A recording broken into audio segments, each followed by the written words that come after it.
మన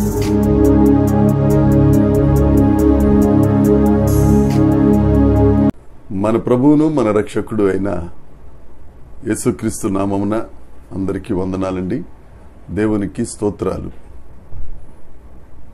మన రక్షకుడు, మన ప్రాణప్రియుడు, మనకు శాంతి సమాధానమును అనుగ్రహించు గొప్ప దేవుడు మనకు అనుగ్రహించిన ఈ నూతన దినాన్ని బట్టి సమస్త మహిమ ఘనత ప్రభావములు యేసయ్యకే చెల్లునుగాక. ఆ సర్వాధికారి అయిన దేవుడు ఈ నూతన దినములో మనకు అనుగ్రహించిన దేవుని వాగ్దానము, కృపావార్త.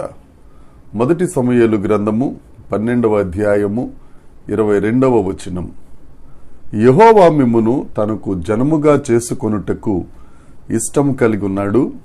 తన ఘనమైన నామము నిమిత్తము తన జనులను ఆయన విడనాడడు. దేవునికి స్తోత్రం కలుగునుగాక, దేవునికి మహిమ కలుగునుగాక. ప్రభువునందు ప్రియమైన దేవుని ప్రియులారా, ఈ దినాన దేవుడు మనకు అనుగ్రహించిన వాగ్దానం తనకు జనంగా చేసుకోవటానికి, తన ప్రజలుగా చేసుకోవటానికి ఆయన మన పట్ల ఇష్టం కలిగి ఉన్నారు. తన ఘనమైన నామ మహిమ నిమిత్తం ఆయన మనలను విడిచిపెట్టే దేవుడు కాదు. సమూయేలు ఇశ్రాయేలీలకు రాజుగా ఎవరినైనా చేసుకుంటే ఆ రాజుకు ఏ ఏ కార్యక్రమాలు చేయాలి, ఆ రాజు ఎదుట ఎలా ఉండాలి అనేది వివరించినప్పటికీ వారు దేవాది దేవుడైన యెహోవా దేవుణ్ణి రాజుగా కాదనుకుని ఒక వ్యక్తిని రాజుగా వారు కోరుకున్నారు. వారు రాజుగా ఒక వ్యక్తిని కోరుకున్నప్పుడు సమూయేలు వారితో జరగబోయే కార్యాలన్నీ వివరిస్తూ దేవుని యొక్క అభిష్టాన్ని వారికి తెలియజేశాడు. మిమ్ములను జనులుగా చేసుకొనుటకు ఆయన ఇష్టపడున్నారు. నా ప్రియమైన సహోదరి సహోదరుడా, ఈ నూతన దినములో ఈ ఉదయకాలం ముందు దేవుడు నీతోనే మాట్లాడుతున్నారు. నిన్ను ఎవరు ఇష్టపడినా ఇష్టపడకపోయినా, నిన్ను ఎవరు అభిమానించినా అభిమానించకపోయినా, నిన్ను ఇష్టపడే దేవుడు ఒక ఆయన ఉన్నారు. ఆయనే యేసుక్రీస్తు ప్రభు. నిన్ను తన ప్రజలుగా చేసుకోవటానికి, తన సొత్తుగా చేసుకోవటానికి ఇష్టం కలిగిన దేవుడు యేసుక్రీస్తు ప్రభు. ఎవరెవరి గురించో నన్ను ఇష్టపడలేదని ఆలోచించేదానికంటే నీ కొరకు ప్రాణం పెట్టి ఆఖరి రక్త బొట్టు వరకు రక్తమును చెందించిన యేసయ్య కొరకు ఒకసారి ఆలోచించవా? ఇజ్రాయేలీలు వారిని పోషిస్తున్న పోషకుడైన రాజును కాదనుకుని అన్యజనులను చూచి మాకు కూడా ఒక రాజు కావాలని కోరుకున్నారు. అదేవిధంగా నువ్వు కూడా నిన్ను ఇష్టపడుతున్న దేవుణ్ణి, నిన్ను కావాలనుకుంటున్న దేవుణ్ణి కాదనుకుని లోకాన్ని ప్రేమిస్తావా? ఒక్కసారి ఆలోచించు. ఆయన నిన్ను ఇష్టపడుతున్నాడు. నువ్వెవరివైనా సరే, దేవుడు లోకమును ప్రేమించారు. ఆ ప్రేమించిన దేవుడు నీ ఎడల ఇష్టం కలిగి ఉన్నారు.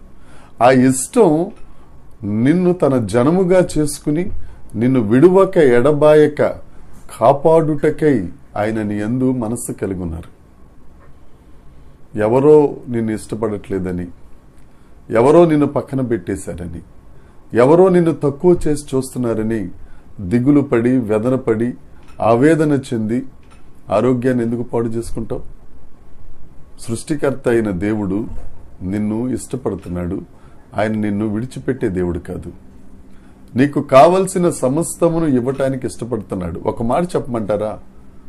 ఆయన తన ప్రాణాన్ని నీ కోసం, నా కోసం ఇచ్చేసాడు. ఇంకంతకంటే ఏమి కావాలి? ఆయన సమస్తాన్ని నీ కొరకు ఇవ్వటానికే సృష్టించిన సృష్టికర్త. ఆ యేసయ్య దగ్గరికి వద్దాం. నీ ఎడల వాంఛ కలిగిన యేసుక్రీస్తు ప్రభు దగ్గరికి వద్దాం. నిన్ను విడువని ఎడబాయని యేసు ప్రభు దగ్గరికి వద్దాం. ఆ దేవుడు నిన్ను ఆశీర్వదించునుగాక. దేవుడు ఈ మాటలు దీవించునుగాక. ప్రార్థన. పరలోకమందున్న మా తండ్రి, పరిశుద్ధుడా, గొప్ప దేవుడా, నీకు స్తోత్రం నాయనా. జీవమా, నీకు వందనాలు చెల్లిస్తున్నాం. మీరు మా ఎడల ఇష్టం కలిగి ఉన్నారు ప్రభువా. నీ నామ ఘనత కొరకై మమ్మల్ని మీరు ఏర్పాటు చేసుకుని మమ్మల్ని విడువక ఎడబాయక కాపాడుతున్నందుకు నీకు వందనాలు.